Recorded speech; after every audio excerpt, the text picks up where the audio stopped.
그 비디오 테이프의 이름은 제4차 행동이라는 타이틀을 지어줬다고 해요.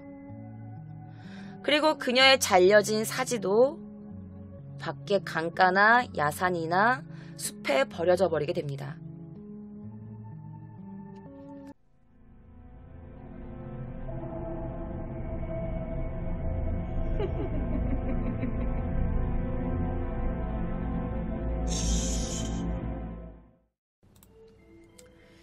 자, 이 사진은 제가 어느 중국 사이트에서 가지고 온 건데요. 이 임가운의 사진과 함께 배열되어 있어서 한번 가지고 와봤습니다. 이제 강가에서 어떤 시신을 발견하는 장면인데요.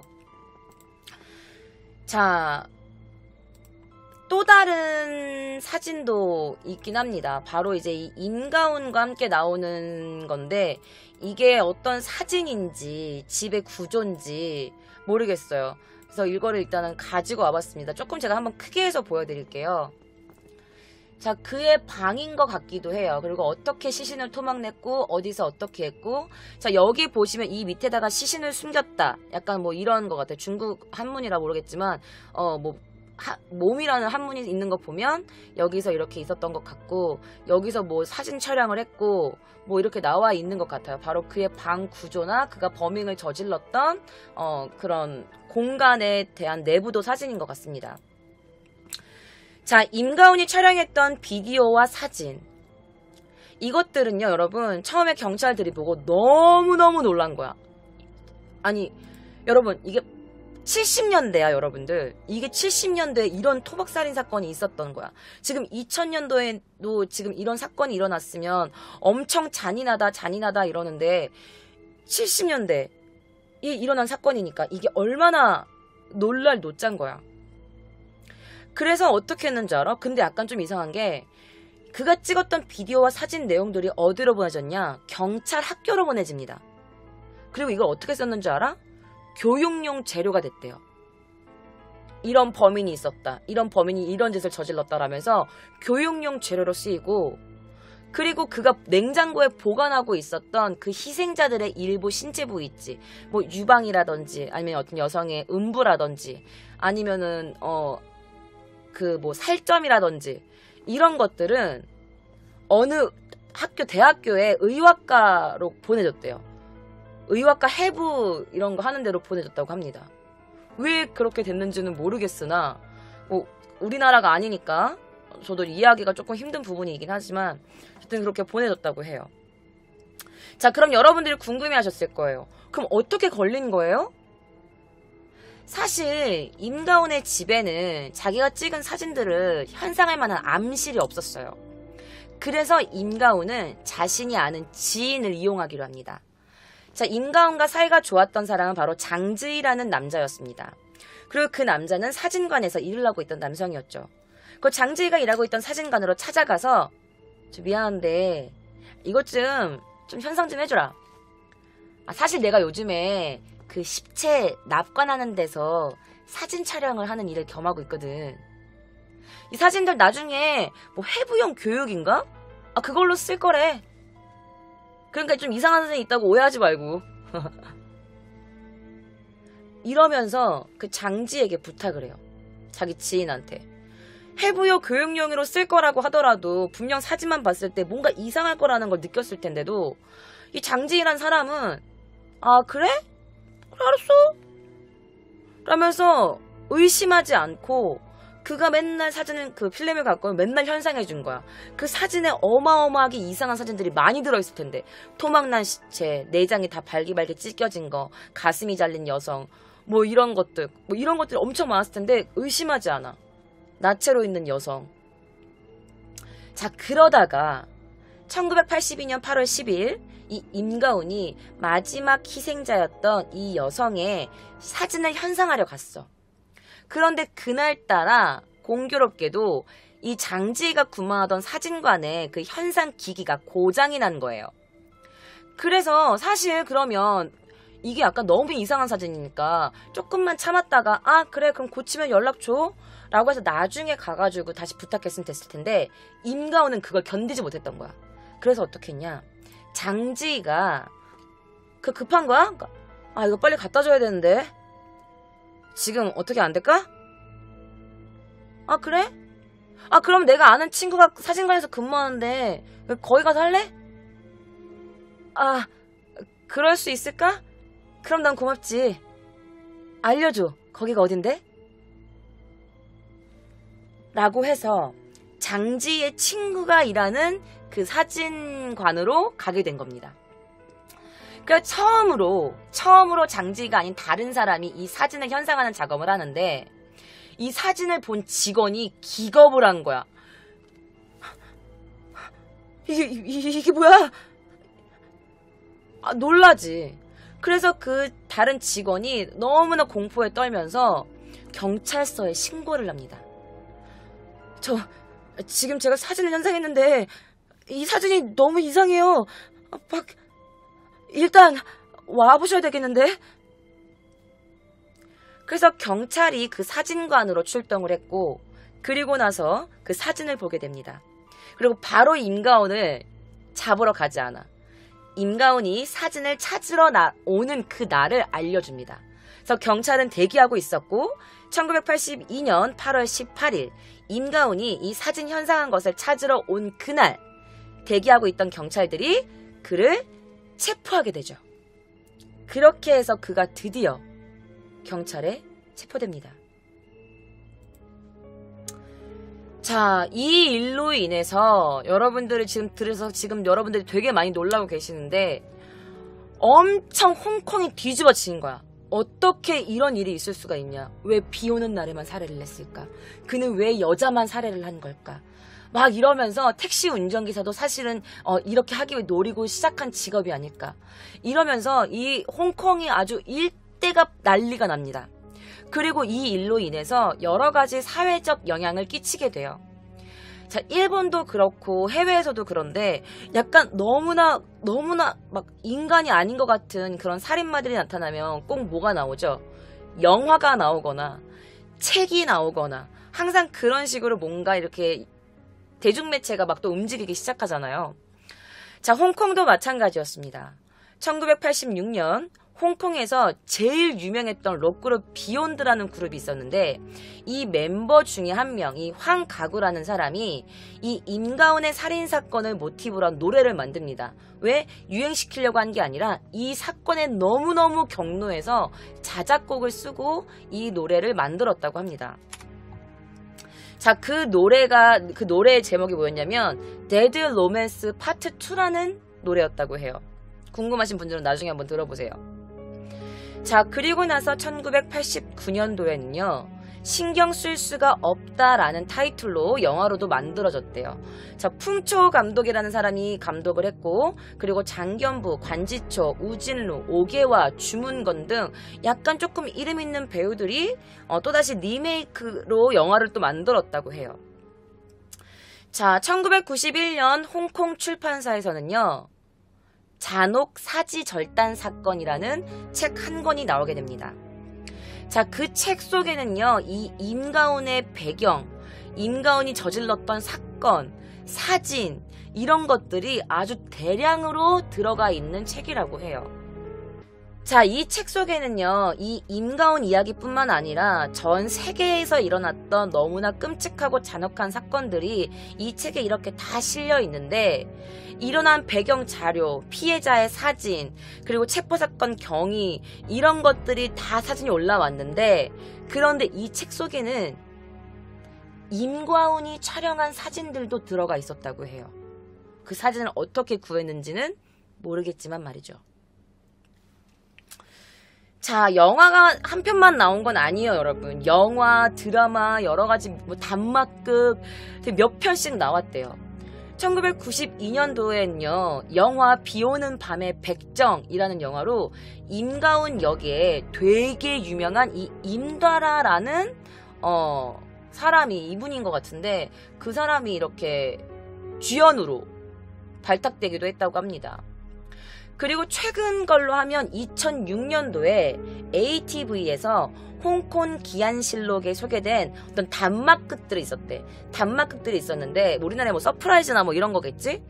그래서 비오는 밤의 파수꾼이라는 그런 단막극이었는데 여기에서 임가운 역에 누가 나왔냐? 중국의 국민 배우였던 오게와 혹은 오타일롱이라고도 불리는데 이 오게와라는 이분이 주연 배우를 맡기도 했다고 합니다. 자, 드라마의 경우에는 1990년대에 지상파 방송 법정 드라마, 우리나라면 죄와 벌 약간 이런 것 같은데 황제의 정원, 디온 이 시리즈에 이 사건을 조금 각색해서 만든 그런 단막극도 올렸고, 그리고 진짜 되게 많이 나왔어. 뭐 91년도에는 홍콩 아시아 TV에서 홍콩의 밤안개라는 제목으로 드라마로 또 만들어지고, 배우에는 황점이 진행을, 임다라 구숙정, 임다라 씨 되게 많이 출연하시네. 어쨌든 구숙정 씨 내가 개인적으로 되게 좋아했던 배우였는데, 어쨌든 구숙정 분도 여기서 주연을 맡았다고 합니다. 그리고 2006년도에 아까도 말씀드렸지만 이게 홍콩의 기이한 사건들을 모아놓는 재연 프로그램 재연됐고, 그리고 또 만화라도 나왔는데 기밀당한 임과운이라는 타이틀로 만화로도 나왔고, 2010년도에는요 미국의 범죄 다큐에서 이 사건을 소재로 제작하기도 했다고 합니다. 그럼 우리나라에서는 없었냐? 아니요. 홍콩 이외에도 우리나라 신문에서도 이 사건을 보도하기도 했다고 하니까 이 사건이 당시에 70년대임에도 불구하고 얼마나 일파만파 커진 사건인지 여러분도 아마 짐작을 하실 거라고 생각합니다. 자, 그런 임가운이 드디어 체포됩니다. 이 사진은요, 실제 임가운이 체포되었을 때 당시 사진입니다. 자, 재판 중에 임가운은요, 너무나 끔찍한 사이코패스 성향을 보여요. 재판관이 질문을 할 때 너무나 아무렇지도 않은 표정으로 굉장히 침착하고 담담한 얼굴로 썩소를 날렸다고 합니다. 그러면서 아주 차분하게 이렇게 말하기 시작합니다. 저는 첫 살인에서는 죄책감을 느끼지 않았습니다. 그도 그럴 게 첫 번째 그 여자는 창녀였다고. 난 그녀를 보면서 뭔가 분노를 느꼈어. 내가 청소해준 거잖아. 그녀는 죽을만 했다. 알잖아요. 더러운 년이었다니까요.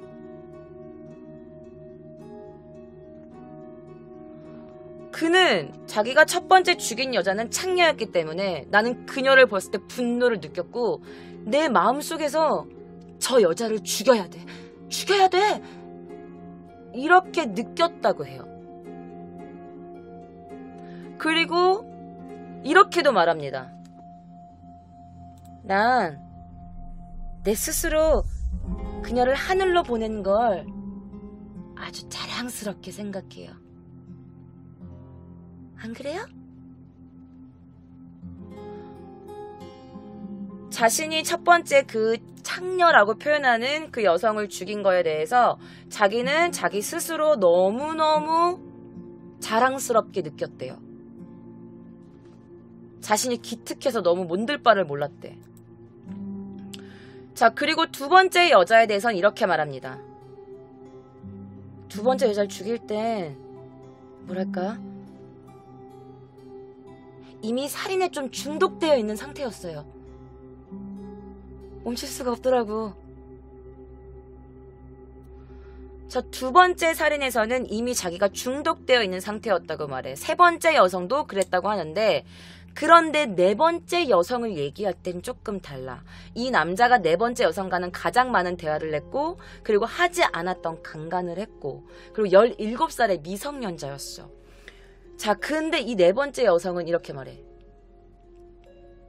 네 번째 그 여자애를 죽였을 땐 이미 살인에 조금 지겨워져 있는 상태이긴 했어요.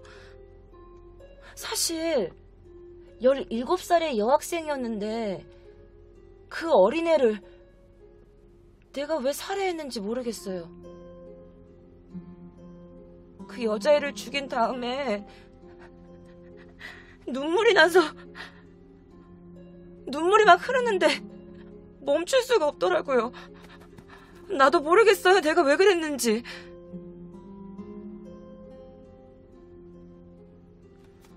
그녀를 죽인 후에 처음으로 눈물을 막 흐르는데 눈물이 멈출 수가 없을 정도로 너무 슬펐다고 말해. 자, 그리고 재판관은 여기서 임가운에게 이런 말을 합니다. 지금 그걸 변명이라고 합니까? 아니, 아무리 첫 번째 희생자가 창녀였다고는 하지만 감히 살해를 해? 창녀라고 해도 사람입니다.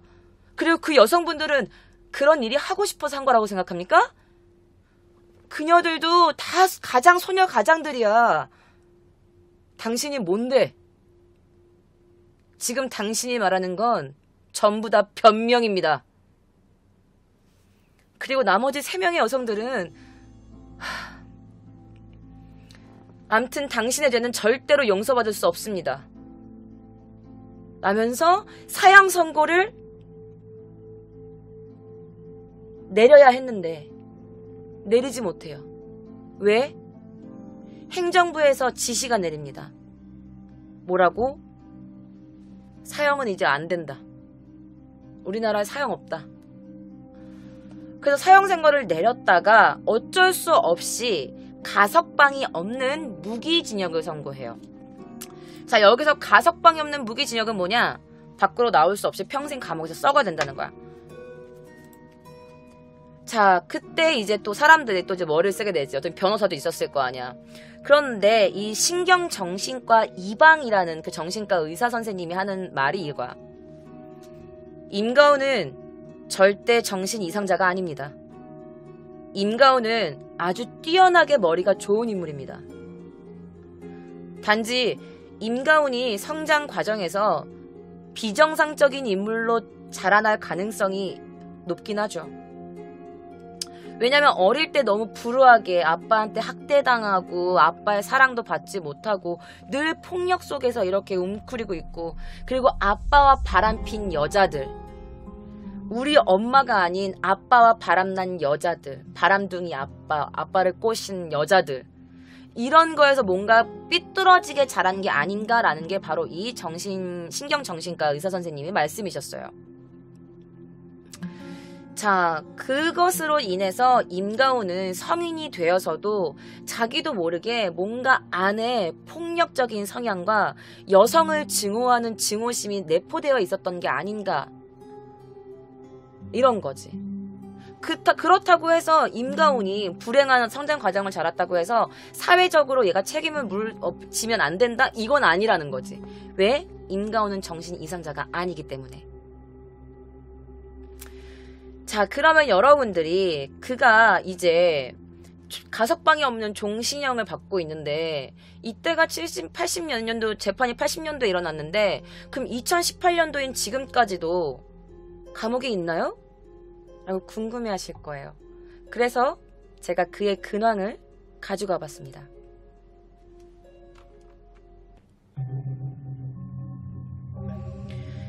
(1984년 8월에) 그가 사진 인화점에서 나오다가 이제 경찰들에게 체포가 되고 취조를 받고 그리고 재판을 받게 돼서 사형을 선고받았으나 나중에 갑자기 사형제도가 없어지면서 가석방이 불가한 종신형을 선고받게 됐는데요.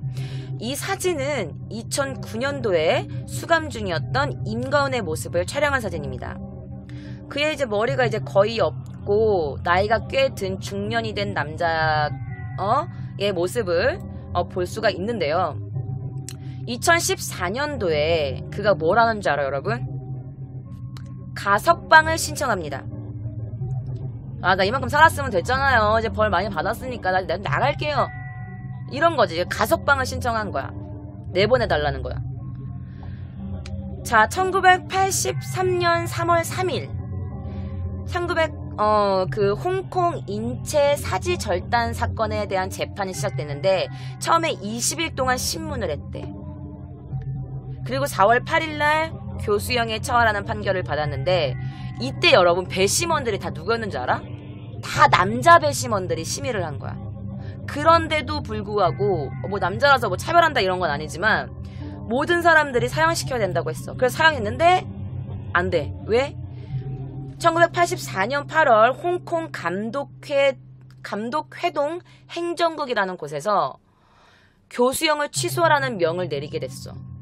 지금도 홍콩이 사형제도가 있는지 없는지는 모르겠으나 왜 그때 이 행정부에서 교수형을 취소하라고 했는지는 모르겠어. 너무 좀 잔인하다, 뭔가 이렇게 해서 취소하라고 했는지는 모르겠지만 어쨌든 그가 종신형이 받게 된 이유는 바로 이거죠. 자, 사실 홍콩에서는 1966년 11월 16일까지는 사형을 집행했다고 합니다. 그런데 그 이후로는 사형 제도를 중지하게 돼요. 지금은 어떤지 모르겠어요. 그래서 어쨌든 인건은 너무나도 운이 좋게도 사형을 면하게 됩니다. 그리고 그는 수십 번의 가석방을 신청합니다. 하지만 싹 다 모조리 기각됐죠. 그리고 2019년 그의 나이 63. 지금도 감옥에서 열심히 썩어가고 있다고 합니다.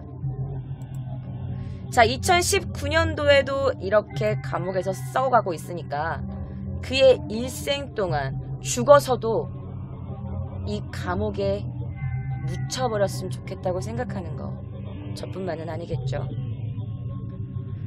자, 도쿄 K장의 위험한 초대, 오늘은 여기서 마무리할게요.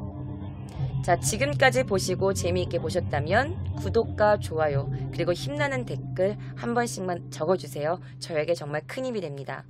그리고 저의 서브 채널 K스키 채널도 여러분들께서 구독해주시고 많이 소문내주신다면 조금 더 열심히 촬영해서 더 많은 유익한 영상, 일본에 대해서 많이 알려드리는 영상 많이 제작해서 업로드하도록 하겠습니다. 자, 그러면 여러분 좋은 밤 되세요.